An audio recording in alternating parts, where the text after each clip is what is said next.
Cray, as the story's told, and this I'm sure would be of great interest to the people of Atchison, when your father came, as you've mentioned, he intended to purchase this still and take it back to Detroit. Right. But there was a local effort that was sort of galvanized. And the story is told that two gentlemen from Atchison, one is True Snowden that you mentioned, the other gentleman by the name of Mr. Rhodes, who was the receiver. Oh yeah, that's right. Executing Otis Rhodes, yeah. the sale of the still. They traveled all the way to Detroit a few days after your father had purchased the still to begin the process of recruiting him to Atchison. Now, I know you may not have been involved heavily at the time, but what's your memory of that process, of those men?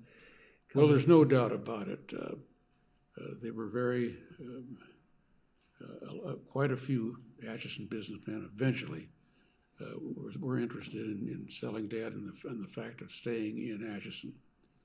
Whether he would have stayed without Pearl Harbor coming along in December of 41, I don't know. But anyhow, they were very persuasive in trying to get Dad to stay in Atchison.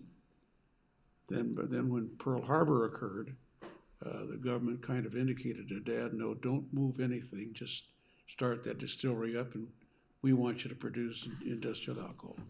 And at the same time, it says your father and your mother both became somewhat attached to the possibility of moving to Atchison. Yes, they did. They came in.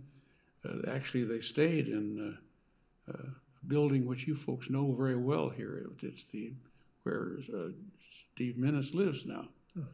And that was the old Snowden home. And they stayed there while during the war. They moved out there temporarily, they thought. And you're right. I think they became quite attached to the Atchison area. And then as time went on, they moved here permanently and eventually built a home in 1949.